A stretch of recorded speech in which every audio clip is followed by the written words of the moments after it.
Well, thank you so much for joining us for today's episode. It's actually, unfortunately, our last episode with me being a part of it for Snack and Chat. But I'm really excited for today's episode because we have Pastor Bays. So thank you so much for joining, by the way. Really appreciate it. Hey, I appreciate the chance to be here and be a part of it. And I appreciate what you've been doing with this whole Snack and Chat thing. Thank you. And yeah, Pastor, so one of my favorite things to do actually is, well, new favorite thing to do is cooking. And for today's episode, I actually made jackfruit sandwiches. Barbecue jackfruit sandwiches. So just to give you guys a quick little personal view, it's barbecue jackfruit with avocado coleslaw. And I think it's going to come out really good. But yeah, Pastor, it's just going to be like another normal meal. You and I enjoying. We actually kind of do it. The food looks better here than on camera. So. Amen. Well, hey, why don't we just dig into our first bite and we'll ask our first question. All right.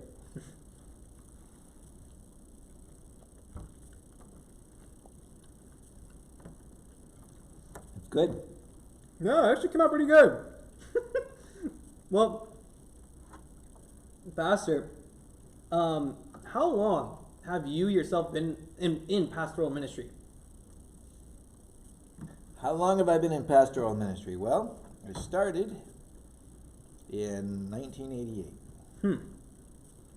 So about 31, almost 32 years. Oh wow! So you've seen a couple things then, huh? A couple. That's awesome. You know, I very much look up to pastors because I know it's not a easy job.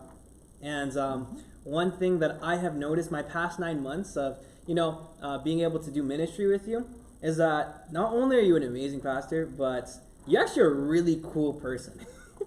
Well, thank you. Appreciate that. And I remember when I made that comment earlier, you said just make sure the AC's on.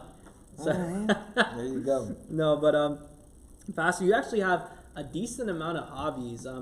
Some that come off the top of your head. For me, what I've observed are birding, gardening. You're actually an amazing chef. Are there any other things that come to your head when it comes to just personal hobbies? Oh, personal hobbies. Yeah, the gardening is one. Birding, music. Another one. Haven't gotten to it much lately, but that's something else I enjoy. I was gonna say, what instrument do you play again? French horn. French horn. That's right. I remember that. I remember you were showing us Oli and I. Yeah, that's right. A song or two. That's nice. That's nice. And, I remember when you took me birding. You actually took me birding, too. My first time ever going birding. I actually enjoyed it. But, Pastor, what are your top 3 birds that you've seen before? Top 3. I would have to say the pileated woodpecker is one of them. They're an amazing bird. Kind of looks like Woody Woodpecker. Big birds. Besides that, bald eagle. One time we saw the California cormorant. Okay. Is that a rare one? That's a rare one. That was down just south of Bakersfield area. Okay, nice. That was a fun one to see. That's cool. Something I love is kind of like checking something off a list. And I can imagine with birding, it must be super satisfying when you see a bird for the first time that you've been wanting to check off your list. It's fun. Shelly and I have a life bird list. Really? I don't remember how many are on it, but we have a list. There's a live bird list. That's awesome. Now, what birds are on your wish list to see? What are the first ones that come to your mind? Wow. That's a good question. I'm not one that sits around and just says, I'd love to see that bird, and that bird in the bird book. But some of my favorite types of birds are the owls. Snowy owl would be a fun one to see. Okay. Those are big, just beautiful birds. I don't think it's on our list. We'll add it. We'll add it on after Yeah, this. we'll see if it's there. But yeah, I'm not really thinking of very many others, but it's just fun for me to go out and just see some of the unusual ones. Okay, That's nice. fun. And I can imagine too. You know, one thing about birding that I enjoyed when I went with you is honestly being out in nature. That's honestly super nice. refreshing. You don't see any tall buildings, nothing like that. Mhm. It's honestly just you, God, and nature. And I think that's something that's really appealing. And so, quick little plug-in for the youth. If you guys ever want to go birding, Pastor Bays is your guy. There you Pastor go. Bays is your guy. Unless Mr. Reeve is around. He knows them a lot better than I do. Unless Mr. Reeves is around. That's true. Or you can, hey, two birds, one stone. Go with both of them. Go with both of them. Now, you said you've been a pastor in pastoral ministry for about 32 years, correct? Yep. You know, I can imagine doing something for 32 years. Like I said, you've seen a lot, but you've also have. It's nothing new to you anymore. Even though there may be new things, new challenges, but it's you're no longer as they would say wet behind the ear. Yep. When it comes to this ministry. What do you love most about being a pastor? What I love most about being a pastor is just seeing people fall in love with Jesus. When people are excited about knowing Jesus, where they have an actual relationship with him, that's exciting to me because, I can tell people things. I can tell people facts, and they get excited about learning how to calculate the 2,300 days or a lot of these things that are important things. But if someone actually knows Jesus, and I can tell that they've actually met him and they're growing that relationship with him, I know that's going to be a long-term thing. It's going to stick with them for the rest of their lives, and it's going to grow. They're going to share it with other people. Yeah. That's what's most meaningful. That was a great answer. You got 1 point for that. No, there's no point system. Just one? There's no scoring system, but that was a great answer. No, I can, being me, I could say I'm wet behind the ear when it comes to ministry. I think that's a beautiful thing to see. In my little 9 months of being here, when I first came here, I thought, man, 9 months is a long time. But it's really nothing. When it comes to personal ministry and honestly, bringing someone to Christ, as you were saying, it's a process. It's a process. And now I'm going to put you on the spot here with this question. Are there any testimonies that come to mind when it comes to bringing someone to Jesus? Like you were saying, that's one of your favorite things to do. What you love most about being a pastor. Are there any testimonies that come to mind? I'd have to think about that one for a while. It's something that happens, but it's something that happens more over time than usual, just instantaneous, all of a sudden flash, wow, now I know Jesus. So it's a process of growing. I think of one time when I was studying with somebody, and it was exciting to me because God seemed to be always ahead of me. I thought I was going to present something that might be a little difficult, and we started the study, and God had already shown it to him before they ever got there. Wow. And that was exciting to me because it wasn't me trying to lead somebody into something. It was God saying, I'm just going to show you how much I can do with this individual. And that's an amazing experience, I could imagine. Yes. Yeah. I feel like this is going to be kind of a silly metaphor, a silly comparison. I feel like when you experience that for the first time, it's like a spiritual high. What I mean by that, like you have it and you're like, whoa, I want that again. Because I remember when I first did canvassing, and that's just a ministry I started off in, and I remember experiencing my first answer to prayer. Like I get a tangible answer to prayer. I was about 15, and I prayed for a certain divine appointment to happen, or for certain books to go out. And within the very next door, those books went out. And when you experience something like that, it's like you want more.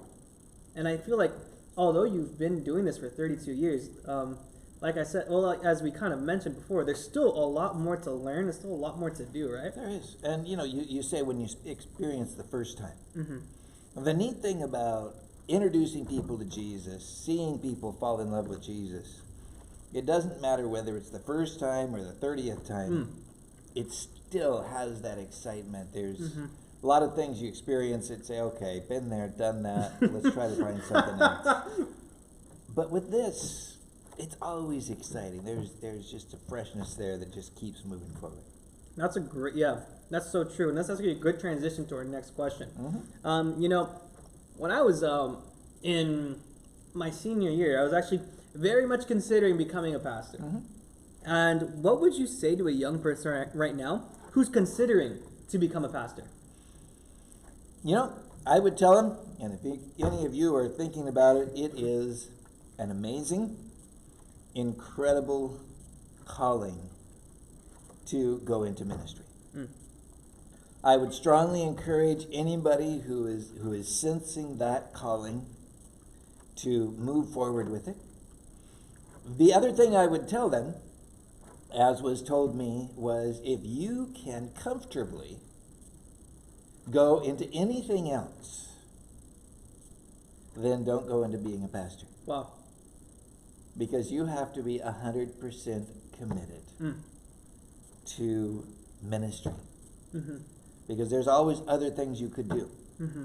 And with ministry, it's not only fun and challenging, it is a lot of times very difficult.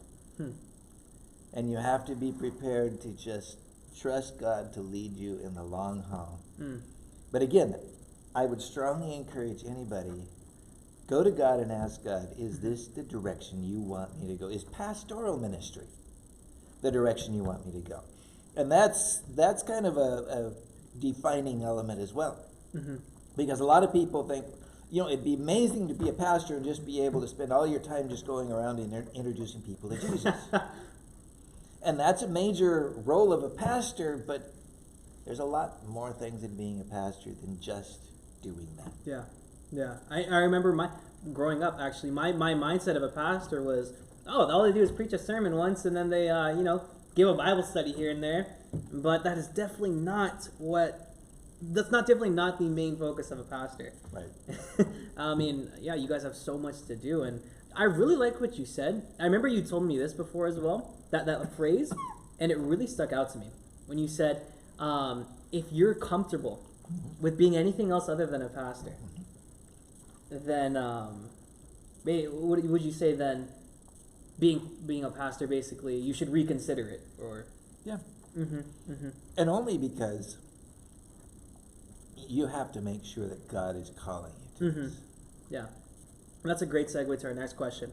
I thought when I wanted to become a pastor, the main reason as to why wasn't only because my mom really wanted me to become a pastor, but also because, I thought the only way you can do ministry is by being a pastor.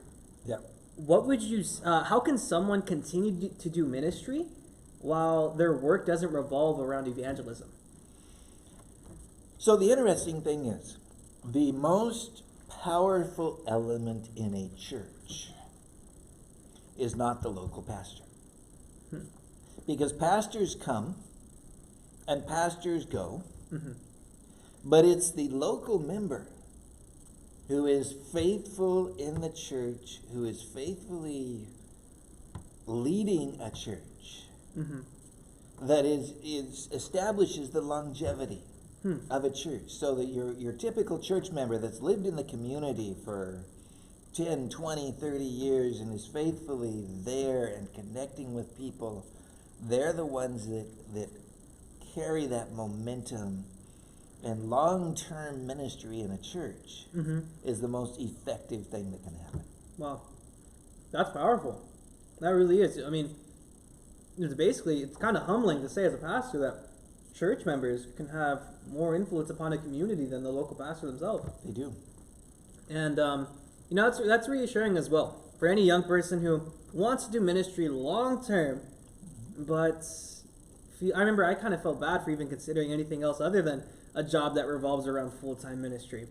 But when I had the paradigm shift that you can do full-time ministry while being a lawyer, while working in an office, while running a business, while things like that, it was revolutionary for me. So let's play a little bit with the term we're using. Mm-hmm. Ministry. Yeah. There's pastoral ministry Mm-hmm. that we are specifically focusing on, Mm-hmm. but everybody is doing ministry. Mm. It just depends on how God has qualified them, the gifts He's given them, Mm-hmm. what type of ministry we're doing. Yeah. So you're thinking about going into teaching. Yeah. Teaching is a ministry. Mm-hmm. It's a powerful ministry. It's a ministry to children or adults, depending on what level you're teaching Mm-hmm. at. So I think it's important that we realize ministry is sharing Jesus with people. Mm-hmm. Mm-hmm. And pastoral ministry, which is more of a leadership, administrative role in ministry, Mm-hmm. is just one area of ministry. Mm. So you don't have to become a pastor to lead people to Jesus. No. Amen. And that's reassuring. Yeah. That's beautiful, really. In my opinion, I think that's beautiful. And, you know, Pastor, one thing I've noticed about you from, first off, thank you so much for kind of really random. Thank you so much for allowing me to stay at your house for 9 months. I really appreciate it. It's been a privilege to have you there. It really has. Yeah, and when living with someone, you got to see someone outside of the work, and in their house. One thing that's really stuck out to me, Pastor, is you're the same when you're at work, when you're in a staff meeting, when you're preaching, and at your household. Like, you're literally the same, and it blew my mind when I saw this. It really did, because I honestly, it was like the definition of Christ in my eyes, and of being Christ-like in my eyes. Appreciate the clarification. Yeah. Being Christ-like. What would you say helps you to remain, at peace and calm and really Christ-like in even situations where anger or sadness may rush upon you? That's an excellent question. And the major thing is to remember that without Jesus, I can do nothing. Mm. I can do all things through Christ who strengthens me. Mm-hmm. It is Jesus who is leading this church, not me. Mm. I can either get in the way, or I can cooperate with what He is doing with every single member in this church. So my role here is not to make a name for myself or establish an empire. My role is simply to every day listen to what Jesus wants me to do and try to cooperate again with what He's doing with everybody here. Mm-hmm. So if I'm in a difficult situation and I remember, okay, Jesus has a plan for this situation. Mm-hmm. He's the one that is leading this. I need to leave this in His hands. So instead of getting upset about it, and I have to remind myself of this very often, instead of getting upset, trying to take it into my hands, I have to give it back to Him. Mm. And just ask Him to play whatever minor role in resolving this situation He wants me to play while He's working with everybody else, for them to also work to resolve this. Mm-hmm. And in the end, it's Jesus that's doing everything. Wow, amen. That's beautiful. Really submitting. Yeah. And, off of what you were saying, it reminds me of someone, and I'm going to, by the way, Pastor, I'm like 2 bites away. I'm going to talk for some time. You can take a bite right here. It kind of reminded me of the rich young ruler who wasn't willing to submit and who wasn't willing to, put everything aside so he can allow Jesus to really take over in his life completely. And I think that's a beautiful concept in terms of remaining Christ-like and being calm in stressful situations where you can have a face of peace when it makes no sense. And that really is by submitting to Jesus daily. Not just when you make a decision for baptism, but it really is daily. It is. And, you've been a pastor for about 32 years. Mm-hmm. Now, how have you been able Because like I said, I have seen your workload. Mm-hmm. It is a lot. For those who think that pastors just have to worry about a sermon on once a week, that's on their to-do list, but there's about 50 other things before they get there. But how have you been able to maintain a relationship with Jesus through all your busyness? I have to remember that spending time with Jesus is my top priority. Mm-hmm.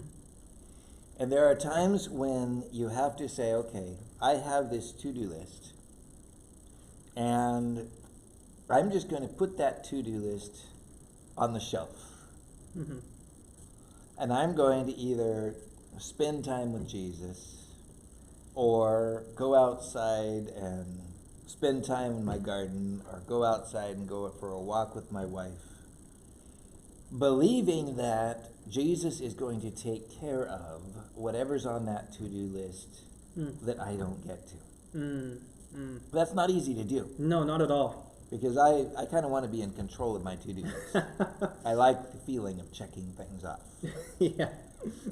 But you have to just every once in a while say, that list isn't as important as spending time with Jesus, getting out, spending time in nature. Mm-hmm. Mm-hmm. And that's a major way of maintaining my sanity. So your sanity, that's good. So priorities, really prioritizing it. It is. That's really true. That's really true, because I can imagine as our young people here, being students, whether you're in college or high school, especially for those who are finishing up school, you have projects due. I remember, you have projects due, you have finals coming up. And one thing I love to do when finals coming up is cram, study. But, it's something I wish I would have done differently in my high school experience, was prioritizing my relationship with Christ above my studies. And really above my, honestly, the only reason as to why I would have to cram so last minute was because I am a professional procrastinator. Well, I was a professional procrastinator in high school. And really, I think prioritizing something as important as spending time with Jesus can really, really help just your overall life.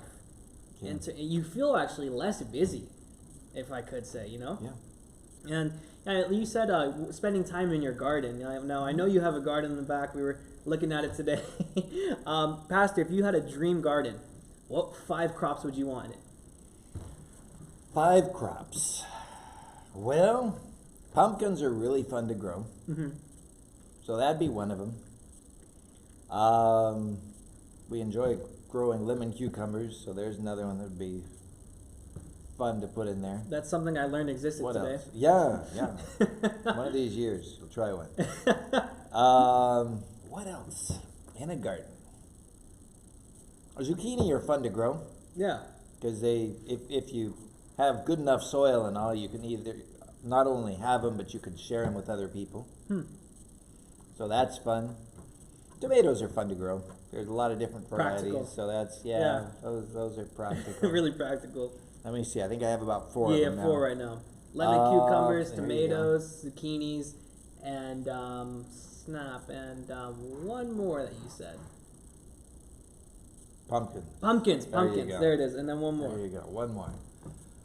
Oh. I'm drawing a blank. I don't know. Whatever else is in my seed box that I find and want to drop a seed in there to see what happens. That's nice. We've experimented. We've grown okra once, and Okay. that was kind of interesting to try growing. Some Nice. other things that looked like fun, and then when we grew them, it was like, what do we do with all this stuff? But Nice. gardens yeah. are fun. Gardens are fun. It's something I'm really looking forward to when I'm a house owner. Yeah. And and like you also said, you like to go on walks with your wife. Yep. How long first off, what's your wife's name for those who might not know? And Shelley. nice, Shelly. And how long have you guys been married? Well, we've been married for almost 32 years. Okay. Yeah, I graduated from college on a Sunday. We got married on a Monday, and we started ministry about a week later. So. That's crazy. Wait, so you graduated on Sunday. Yep. You got married the very next day. Yep. And then you were out of church next week. Somewhere in there. Somewhere in there? A week or two later. Wow, that's Yep. great. Talk about a transition. It was. Here, why don't we take this bite together? Yeah, there you go.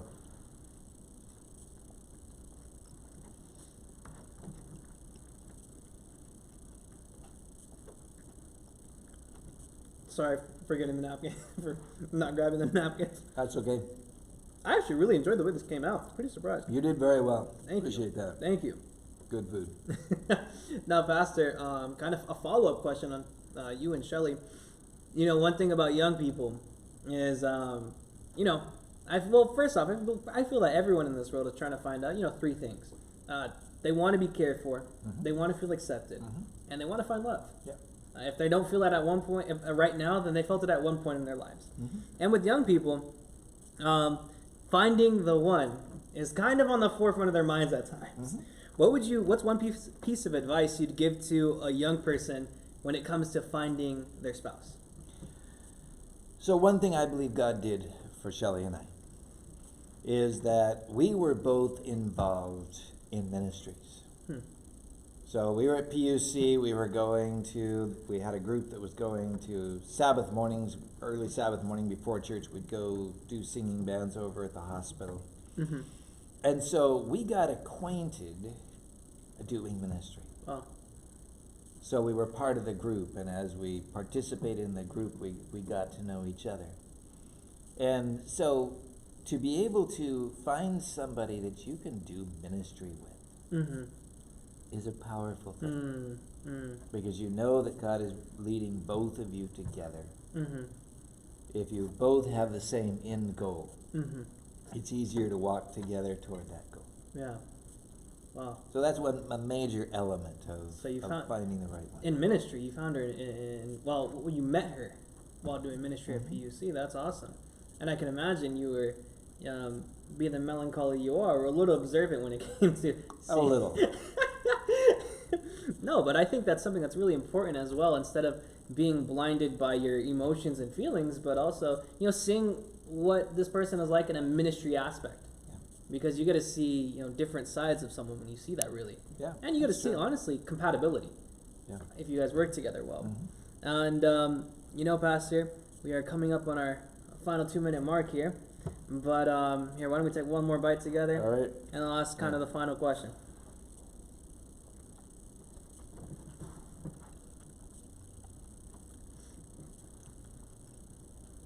Now, since we're on the topic of young people, and I love how I say young people, I'm still really young myself. I'm only 20. Next month I'm turning 21. So if you want to send me a gift, let me know, okay? No, but one thing as young people that we have experienced is, you know, you're in a stage in your life when you're really finding yourself. You're so young, you don't, especially when you leave high school, you're trying to figure yourself out. Yeah, so many important things to figure out, like what's going to be your life career, finding a spouse, and these are heavy matters. Yeah. And as young people, being so, you know, having a lot to do, finals, things like this, you can have highs and lows pretty frequently when it comes to your emotions.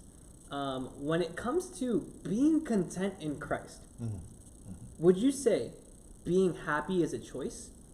Or if not, well, what else would being content in Christ really mean? So, I would agree that being happy is a choice.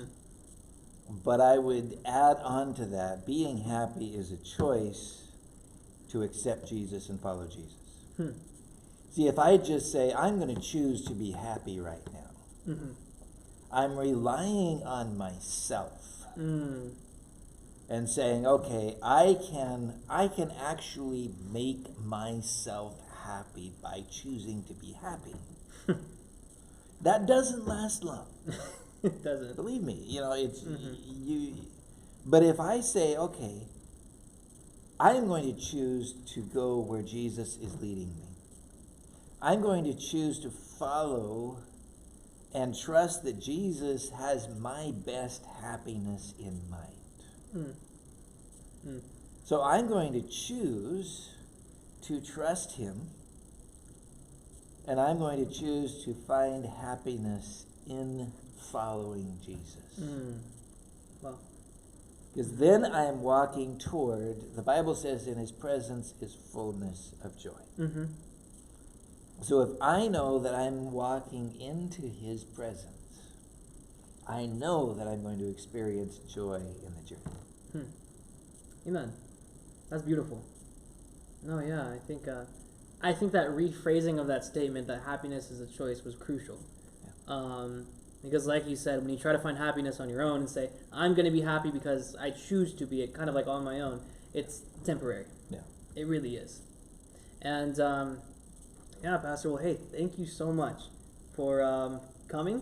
And also, for the young people out there, one thing I hope you realized is that Pastor Bays is an amazing person. Main reason why is because he reflects Christ. And I hope you realize more than that Jesus is an incredibly amazing person. Amen. And he is somebody that if you get to know him, there's no end of happiness. Amen. Amen. Well, hey, I hope you guys enjoyed this episode of Snack and Chat. And once again, friends, this is my final episode of doing this. And guys, I have really enjoyed doing this ministry. It's been a blessing to me.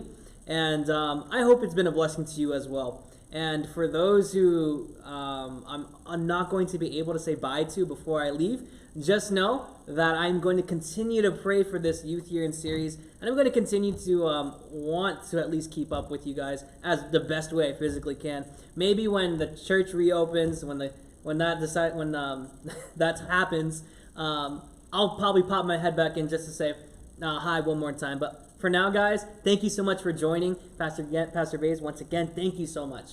And thank you for being here. I really appreciate what you've done. And hey, you're still part of us. Amen. You can join us on Zoom if nothing else. That's true. I can join you guys on Zoom. Well, hey, you guys enjoy the rest of your day and happy new week, friends. Bye.